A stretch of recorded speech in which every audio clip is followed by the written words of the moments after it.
Hello and welcome to South Asia Focus. I am Mugdha Kapoor. Two of South Asia's biggest nations and neighbours, India and Pakistan, celebrate their independence this week. India got freedom on 15th August 1947 and Pakistan celebrates it on 14th August 1947. Join me on a short journey of 68 years and how it began. The struggle for India's independence began in 1857 with the Sepoy Mutiny in Meerut city.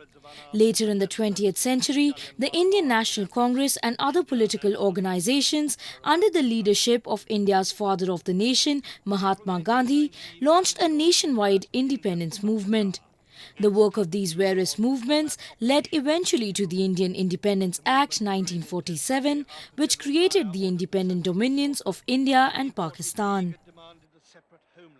India became a free country at midnight between August 14 and August 15. It was then that Free India's first Prime Minister, Pandit Jawaharlal Nehru, gave his famous Tryst with Destiny speech. Since then, India has grown to be a developing country and one of the biggest economies in the world, mainly due to its secular and stable political environment. Pakistan, on the other hand, and its father of the nation, Muhammad Ali Jinnah, believed in the notion that a state can be founded on the basis of religion. Hence, it eventually fell into political turmoil, religious extremism, and constant conflict with India. Since the partition of British India in 1947 and creation of modern republics of India and Pakistan, the two South Asian countries have been involved in 4 wars, including one undeclared war, as well as many border skirmishes and military standoffs. The Kashmir dispute has been the root cause of all major conflicts between the two countries, with the exception of the Indo-Pakistani War of 1971, where the dispute concerned the erstwhile East Pakistan. There has also been a huge difference between how the armies in the two nations have played their respective roles since 1947. In India, the army has played a largely constructive role and has never interfered in the functioning of the government or never tried to engineer a coup, whereas Pakistan has seen decades of military rule. From General Ayub Khan to General Zia-ul-Haq to General Pervez Musharraf, there have also been a number of unsuccessful coup attempts as well. Today, the two nuclear-armed neighbours, India and Pakistan, both have relatively new elected governments which have come to power after making big promises to the people. In India, the Bharatiya Janata Party's Narendra Modi is the Prime Minister, while in Pakistan, it is the PMLN's Nawaz Sharif. Addressing the country on Independence Day from the historic Red Fort in Delhi, Mr. Modi stressed severely on cleanliness and need for toilets in every home across the country. 2019 में महात्मा गांधी के 150वीं जयंती आ रही है। महात्मा गांधी की 150वीं जयंती हम कैसे मनाएं? महात्मा गांधी जिन्होंने आजादी दी इतने बड़े देश को, दुनिया के लिए इतना सम्मान दिलाया, तो महात्मा गांधी को हम क्या दें? भाई बहनों, महात्मा गांधी को सबसे प्रिय था सफाई, स्वच्छता। क्या हम तय करें कि 2019 जब महात्मा गांधी की 150वीं जयंती बनाएंगे, हमारा गांव, हमारा शहर, हमारा गली, हमारा मोहल्ला, हमारे स्कूल, हमारे मंदिर, हमारे अस्पताल, सभी क्षेत्र गंदगी का नाम और निशान नहीं रहेंगे। ये सरकार से हो जाएंगे, जन भागीदारी से होगा और ये काम हम सबको मिलकर के करना है। भाइयों बहनों, 21वीं सदी में हम जी रहे हैं। क्या कभी हमारे मन को पीड़ा हुई?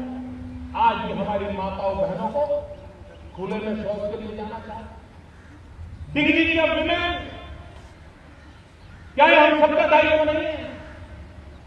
बेचारी गांव की मां बहनें अंधेरे का इंतजार करती हैं, जब तक अंधेरा नहीं जाता है, वो शौच के लिए नहीं जाता। उसके शरीर को कितनी पीड़ा होगी, कितनी बीमारियों की जड़ें उसको शुरू होगी।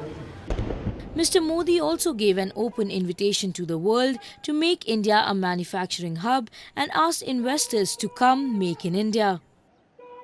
आज अगर हमें नौजवानों को ज्यादा से ज्यादा रोजगार देना है, तो हमें मैन्युफैक्चरिंग सेक्टर को बढ़ावा देना पड़ेगा।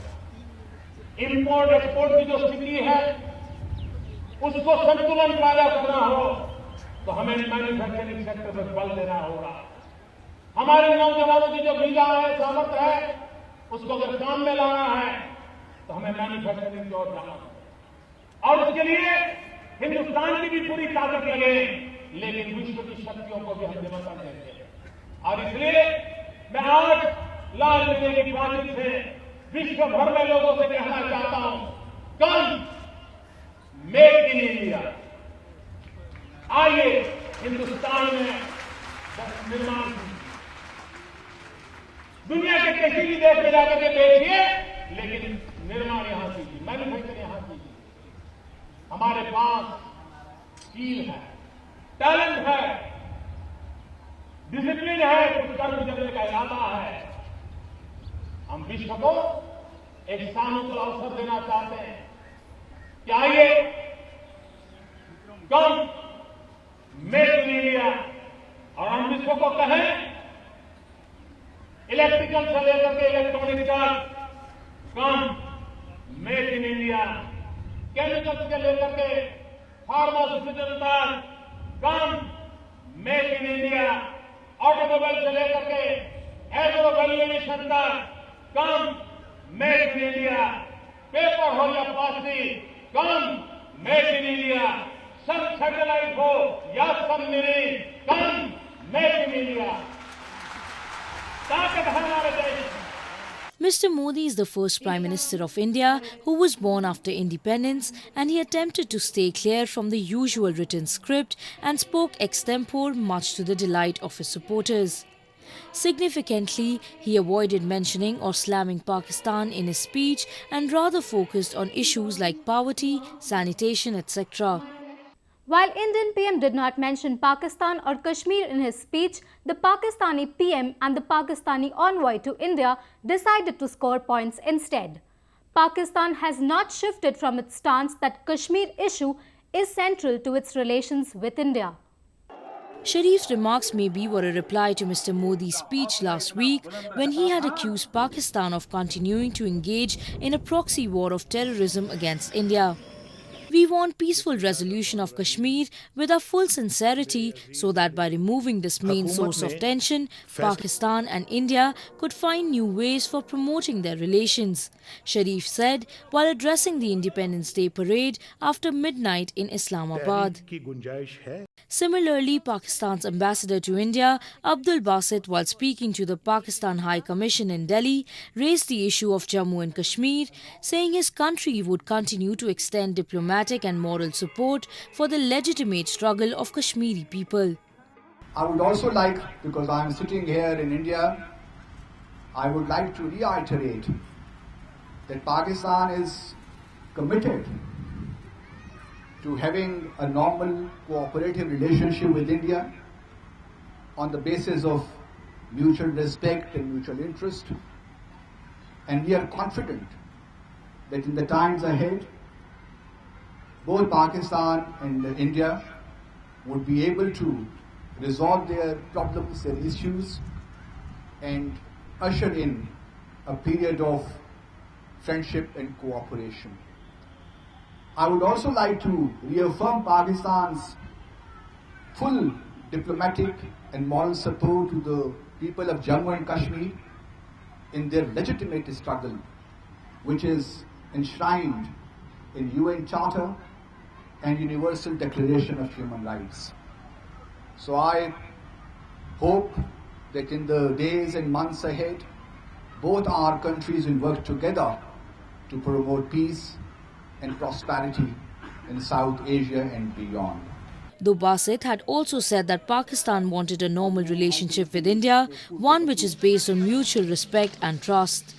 Earlier, even Mr. Sharif had stated that better ties with all neighbours and recently regretted not having good relations with India. For India, Pakistan's continued support to terror groups and its reluctance to bring to justice the perpetrators of Mumbai terror strikes bogs down the relationship. For Pakistan, India seems too obsessive in its attempts to blame Pakistan for terror attacks and border skirmishes. For both, Kashmir still remains the most contentious issue. The two neighbours hope for the best but are probably prepared for the worst. Thank you for watching South Asia Focus.